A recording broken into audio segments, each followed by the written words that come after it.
chill out. That's my game's been so good.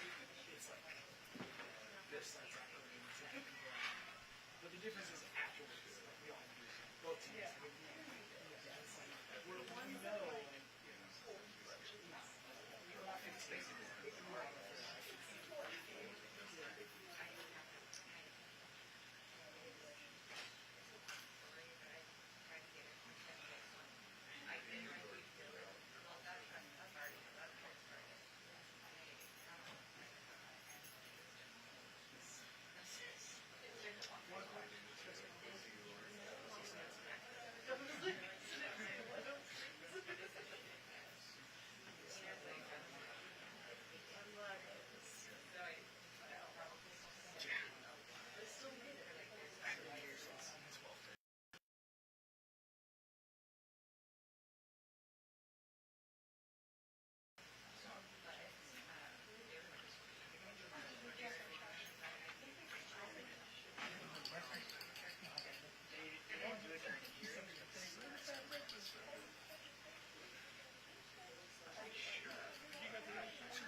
This is somebody. This. Hello, good afternoon. My name is Joe Moody. I'm state representative from El Paso. I also serve as a co-chair with Representative Jeff Leach, leading the Criminal Justice Reform Caucus. Also back here behind me are Representative Lacy Hull, Representative Retta Bowers, who are the co-vice chairs. And then I think Mr. Charlie Guerin and Lulu Flores, Representative Flores, has joined us, and Cody Vasut as well. And so, did I say Charlie? I'll say Charlie. Oh, Tre, well, yes, and don't worry, and Tre Martinez Fisher, who chairs the House Democratic Caucus, and you're going to hear from a few of us here shortly. Just as a matter of housekeeping, if you receive the press release on this for this press conference, you will receive the letter that'll be going to the Board of Pardons and Paroles later today. We had a couple of people add on, and we welcome that support.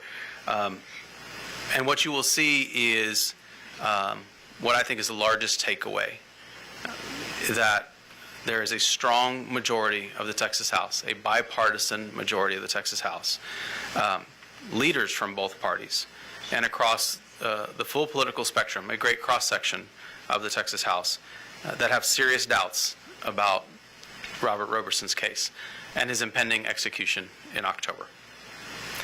And I don't know how much clearer I can say this. We shouldn't be executing someone when there's this much doubt about whether a crime was even committed. And I do want to touch on a couple of things and bring up some other members to cover other topics related to this case. But from that legislative perspective, from the perspective of this many members of the legislature coming forward to raise these concerns, it's especially troubling because we as a legislature actually created a way for people like Mr. Roberson to challenge convictions based on science that later turns out to be wrong. We changed the law to give that path, and to give that relief. And as far as we can tell, though, the courts simply aren't engaging in that process. So convictions are being allowed to stand on junk science. Here we have a half dozen medical experts saying that this poor little girl passed from natural causes and accidental causes. That the way shaken baby syndrome was understood 20 years ago isn't good science anymore, and yet the Court of Criminal Appeals hasn't weighed any of that evidence at all. To me, it's shocking and deeply disturbing that in Texas in 2024, scientific evidence of innocence can be casually ignored by our system. It's not what the legislature intended when we passed our reforms, and it may very well result in our state killing an innocent man for a crime that didn't even happen. We have to do better, and that's why my colleagues and I felt the need to take a stand and ask that we pump the brakes on this before we do something that cannot be undone. Next, I'd like to invite Representative Cody Vasut. Thank you. My name is Cody Vasut, State Representative for House District 25, Western and Southern Brazoria County. I want to echo what Chairman Moody just closed with, which is that there's no going back from this decision. And, you know, I think about the fundamental principles is that guilt beyond a reasonable doubt is the cornerstone of our criminal justice system. And the reason it is to preserve individual liberty of the innocent. And I think it's even more critical to preserve the life of the innocent in death penalty cases. And based off of what I have seen, the evidence that's been brought to my attention that raises substantial concerns about whether he's actually guilty or not, I think in those circumstances we have to step back and say it's time for a pause. And for that reason, I've signed on with my colleagues here and would urge clemency and a stay so that this evidence can be considered and should be considered. So thank you very much. Thanks, Cody. Hello, everybody. I'm Tre Martinez from San Antonio, chairman of the House Democratic Caucus. And let me just level set for you. We are 49 days out from a major election. It is the month of September. I know myself will be attending a 7th graders volleyball game this evening. And our minds are back home. Our minds are with our families. And we know that we'll spend a lot of time working on public policy next year. But this issue is way too important. And so I want to thank the co-chairs, Chair Moody and Chair Leach, the vice chairs, Vice Chair Hull, Vice Chair Bowers. And I think everybody notices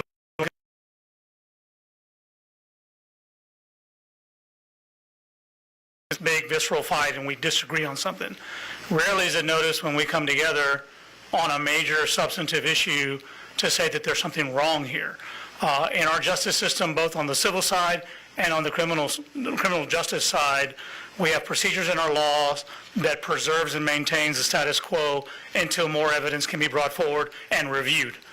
That's where we are in this particular juncture with Mr. Roberson.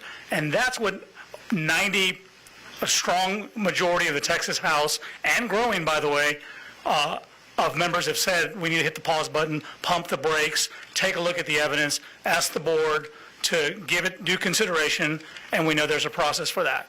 And so we hope that under no uncertain terms, as we show our bipartisanship to come together on a very, very important issue, that everybody gives it the due consideration that it deserves. I know a lot of people put a lot of hard work into this, and I know that there's been a lot of evolution on this case since the days of the original conviction.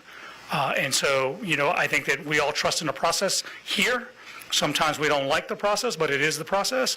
There is a process here as it relates to Mr. Roberson's fate, and we certainly hope it is given all due and fair consideration. Now I'd like to bring up my colleague. She's not only the vice chair of this Criminal Justice Reform Caucus, she's also the vice chair of the House Republican Caucus, Representative Lacy Hull.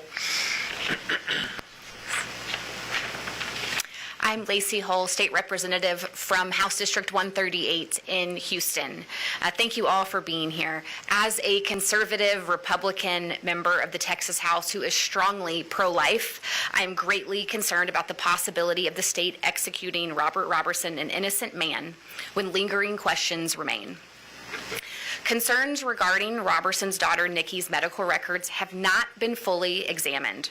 Her autopsy was flawed in that it was conducted without considering her medical records or medical interventions that occurred in the hospital. Further, when her brain scans were finally discovered years later in the courthouse basement, expert testimony on them was not granted in Robert's appeal when it would potentially be exculpatory evidence. The entire handling of this case, from the rush to accuse Robert of child abuse and arrest based on his presentation as a person with autism, and the failure to consider alternative medical explanations, and most disturbingly, the usurpation of his parental rights when authorization to remove Nikki's life support was given by an unknown party, are of grave concern. Even Brian Wharton, The lead detective in Robert's case, who arrested Robert, testified against him in the initial trial, knows he and the state got it wrong. Just earlier today, again, Brian is still saying he wants Robert to get a new trial so everyone can know what he knows. And that is that Robert is innocent and a crime did not even occur. We have seen cases similar to Robert's overturned across the country as new scientific and medical understanding has exonerated parents who have been wrongfully accused. Make no mistake, child abuse is very real and we should be going after the perpetrators, but tearing innocent families apart based on mistaken accusations is terrible, and we need to exhaust every means to ensure that we are getting the accusations right, especially when an irreversible decision such as an execution is on the line. Unfortunately, we have seen this rush to accuse parents far too often, particularly of medically fragile children, when underlying contributing medical factors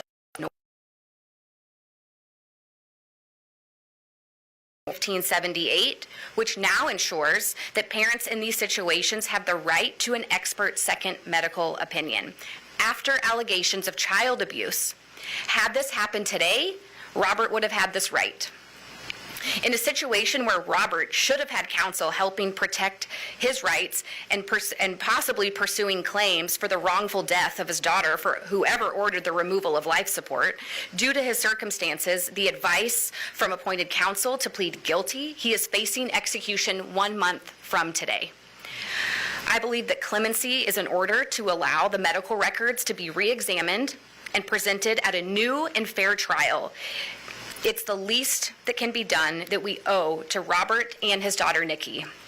I would like to introduce Kate Judson, the Executive Director of the Center for Integrity and Forensic Sciences, who is joining us by Zoom to share a little bit more about Robert's case.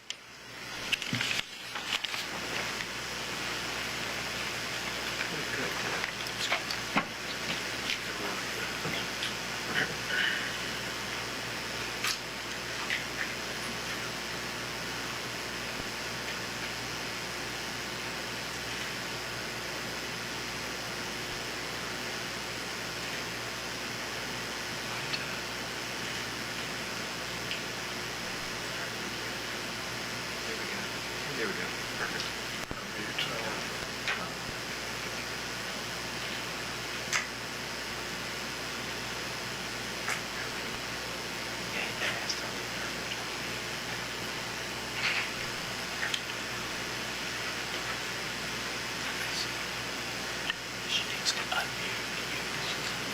Hi, Lacy. I'm here. Can you hear me?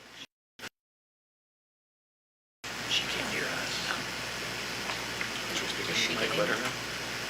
I think the room is mic, so she can hear you. Thank you. Good afternoon. My name is Kate Judson. I'm the Executive Director of the Center for Integrity and Forensic Sciences. The center works to end the use of unreliable forensic sciences that have been used far too often to convict innocent people. Robert Roberson's case is one of the most egregious examples of this problem. He was convicted using the discredited shaken baby syndrome hypothesis when the objective medical evidence in this case shows that no crime occurred. His daughter, Nikki, died of natural and accidental causes, yet no court has considered or even acknowledged this new evidence or the massive change in scientific understanding that has taken place since his 2003 trial. The 1970s, when a pediatric neurosurgeon named Norman Guthkelch wondered why children he was seeing in his practice had bleeding inside the head, outside of the brain, but no or minimal signs of external injury. His hypothesis that maybe parents were shaking infants too vigorously was soon treated as established fact and then applied to older and older children, even though their brains and necks are quite different from infants. And so for a time, whenever a child was seen in the hospital with one or more of these three internal head conditions, doctors were taught to presume that the infant or child had been violently shaken and thus abused. Later, Dr. Gozkelch himself came to express alarm about how his untested hypothesis had been used to cause so much harm, prosecuting parents for crimes that had likely not occurred. The shaken baby hypothesis that was used against Mr. Roberson is not science, plain and simple. Our office consults on hundreds of cases each year, many of which involve people who were wrongfully convicted using this now discredited testimony. I've been following Mr. Roberson's case since 2016, and it represents one of the most extreme examples. However, he has not been able to obtain a new trial. In 2002 and 2003, when Mr. Roberson was accused of committing a crime, the shaken baby hypothesis was considered established medical wisdom, even though it had never been validated using actual scientific testing. Medical doctors were being taught that child abuse could be presumed whenever one or more of these conditions were present, even when the child had been exhibiting serious medical problems. Doctors in that time period were unaware that other phenomena such as short falls with head impact or naturally occurring diseases such as pneumonia could cause the same triad of findings. In 2002, when Mr. Roberson was accused of causing the death of his very ill child, a doctor used the shaken baby hypothesis to diagnose abuse without considering this child's medical history or recent illness, and that would not happen today. In his 2003 trial, Mr. Roberson's defense lawyers did not even try to challenge the state's theory. That too would not happen today. And now no well-informed medical professional would give the kind of testimony leveled against Mr. Roberson at his trial. Experts would no longer claim that only shaking and inflicted impact can cause the internal conditions Nikki had. No one could responsibly tell a jury that Nikki was a healthy child when evidence from highly qualified medical experts has now established that a severe pneumonia infected her lungs so badly that her body was thrown into shock, which is what caused her to cease breathing in her sleep. In the two decades that have passed since Mr. Roberson's trial, evidence-based science has roundly debunked the version of the shaken baby syndrome hypothesis that was put before his jury. Courts in at least 18 states have exonerated parents and caregivers who were wrongfully convicted using this hypothesis. The National Registry of Exonerations lists 32 individuals whose cases have been reversed, and that is most likely a serious undercount. Evidence-based medicine has shown that the triad of internal conditions observed in Mr. Roberson's daughter is associated with a host of naturally occurring illnesses and conditions, often associated with oxygen deprivation and not trauma at all, let alone inflicted trauma. What's more, studies by engineers and other scientists show that shaking is not a likely cause of the findings often attributed to it. Our organization, the Center for Integrity in Forensic Sciences, has represented clients in very similar cases who are free today because courts in other jurisdictions have acknowledged this change in scientific understanding. But tragically, Mr. Roberson continues to face an execution date. Even proponents of the current version of the shaken baby syndrome hypothesis, what is now known as abusive head trauma, would never suggest that abuse can be diagnosed without a differential diagnosis that first excludes all other possible causes of these findings. And today we know that all of Nikki's symptoms can be explained by her severe undiagnosed pneumonia, by improper medications that were prescribed by her doctors, and then an accidental fall likely precipitated by her struggle to breathe during the night, and then the medical intervention following her collapse performed to try to reverse her condition. Now, I'm not alone in being deeply concerned that Texas is about to execute an innocent man. Signed a letter urging clemency for Mr. Roberson. Also, 70 attorneys who have represented people wrongfully accused of child abuse have signed another letter. Over 100 family members affected by similar hasty, unscientific abuse allegations have signed yet another letter. These letters are a part of the clemency petition filed on Mr. Roberson's behalf earlier today. Thank you so much for the opportunity to add our voices to those of Texas lawmakers urging Governor Abbott to prevent the execution of a man for a crime that never occurred. Thank you.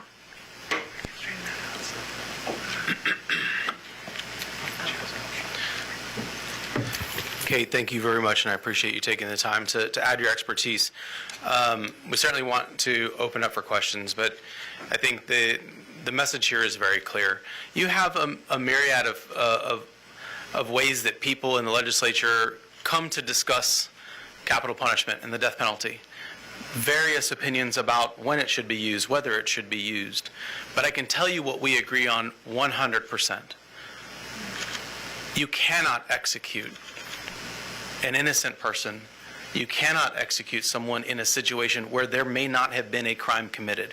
And the evidence in Mr. Roberson's case is of such a degree and such a magnitude that we have to push pause on this case. There is no disagreement that the government taking the life of an innocent person is wrong. And until we have these answers, this case cannot move forward. I want to say that I appreciate everybody's participation. I know that our Dean Thompson, came in during the middle of the press conference, someone who has seen this issue through so many different lenses. So I'm grateful for her leadership on issues related to innocence and with capital punishment. But happy to take any questions for a few minutes.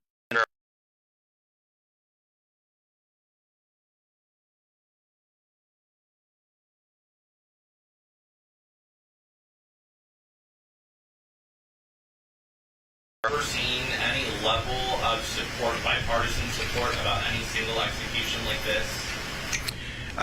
In the past, we have worked on cases case related to Bobby Moore, who is now a free man.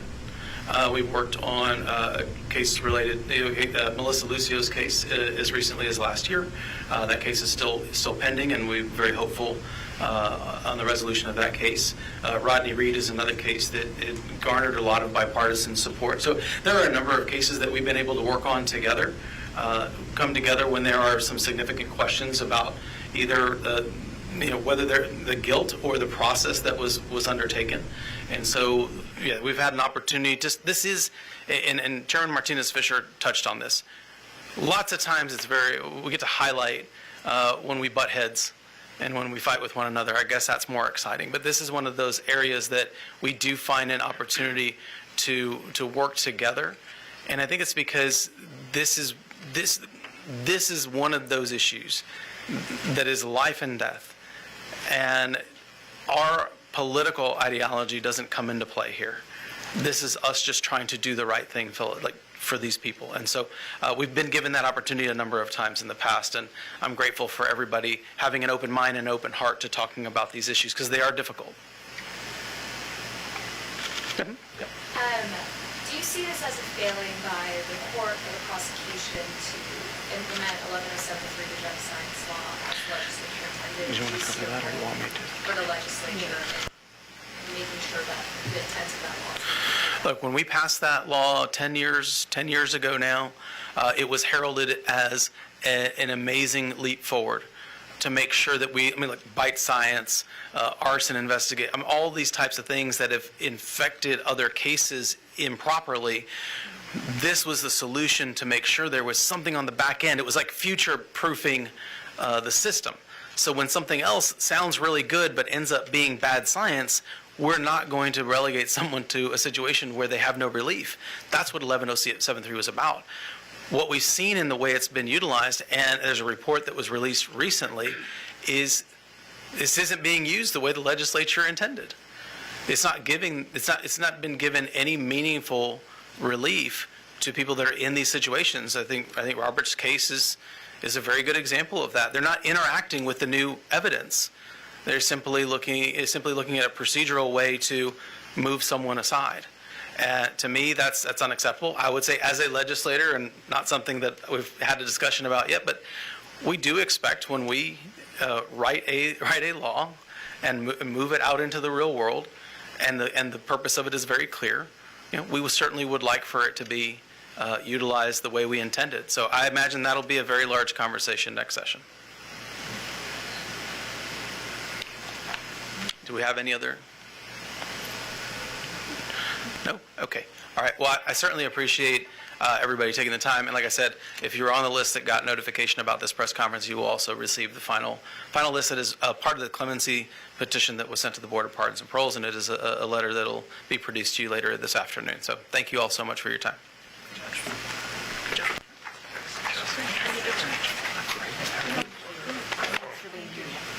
I think it's very, very important. I mean, hell, it's an extra job. I put the needle in if it's deserved, but it's not. Yeah. Yeah, I mean, at least give him a new trial. If he's guilty, execute him. If he's not, no.